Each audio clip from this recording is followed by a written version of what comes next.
Hello, everyone. This is Rev Brad, and you're listening to the Soccer Chaplains United podcast, From the Touchline. If you're a podcast regular and you've been listening to our Lesson from Lasso series, then you can go ahead and skip ahead a minute and a half to start the pod for the day. Well, it's been almost 25 years for me as a volunteer chaplain and press officer in and around professional football.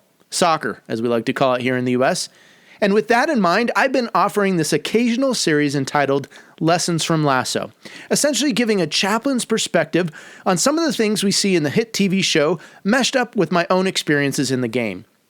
All the while trying to be careful not to over-spiritualize what's on the screen, but commenting on some of the elements I believe can be great points of personal and professional development no matter what your role or relationship with soccer. So whether you're an athlete, a coach, a staff member, or executive, or even a fan of soccer or of the Ted Lasso show, I hope you'll find this series fun, creative, and having a little bit of everything for everyone that's in and around the game.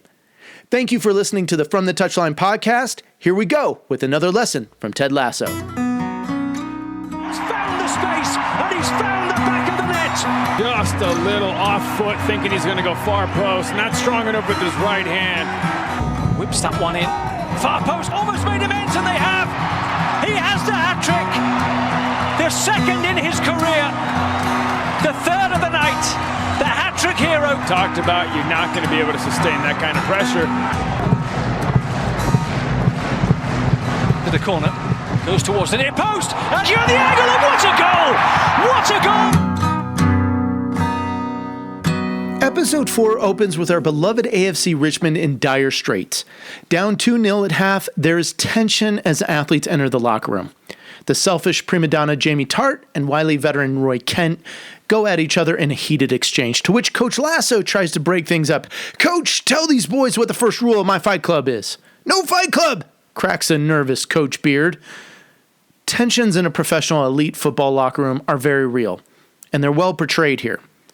In different moments in my tenure as chaplain, I've been present for some of these intense and highly emotional kinds of moments. I've seen and heard the demise of chairs, strategy whiteboards, and other various locker room accoutrements during difficult game time and post-game moments. And fights and scuffles such as the one we see on the screen are not uncommon amongst a group of people with such diverse backgrounds, personalities, personal and corporate goals and hopes and dreams. And at different times, these all reach boiling points and moments when the energy and passion and anger and frustration just reach a tipping point and have to outlet in all sorts of directions. At this point in Lasso's tenure, it seems as though the club is going through the roughest of storms, perhaps illustrating well a group dynamics principle known as Tuckman's stages of group development. Bruce Tuckman, the late American psychological researcher and psychology professor at Ohio State University, published a theory in 1965 which identified 4 stages that a team of individuals that group together dynamically go through in order to come together for a collective goal and trying to achieve or overcome a particular challenge. Now, if you're in the business world or any environment with teams, you'll likely be familiar with the 4 original development phases: forming, storming, norming, and reforming. And in this episode of Ted Lasso, we can squarely identify that AFC Richmond is storming. This phase of team and group development sees team members beginning to voice dissent, their opinions. Their personalities are starting to come out more in honest and vulnerable ways, which can lead to conflict. Often this conflict can ultimately damage the team and cut it off from reaching or achieving its goals if resolution cannot be achieved. And for many teams, there's a newfound strength as they go through such difficulties and as they emerge on the other side, normalizing, as it were, as a group and forging ahead. Well, I previously mentioned last November in a Lesson from Lasso podcast on personalities that Jesus has an interesting assemblage of people that become part of his team.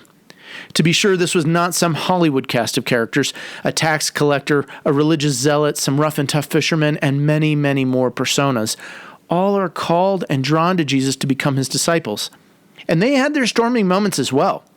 When 2 of the group, brothers no less, ask Jesus for places and positions of power behind the group's back, and by using mom as an envoy, there's a huge uproar, a storming moment, if you will. You can read about it in Mark 10, 35 through 45, and Matthew 20, verses 20 through 28.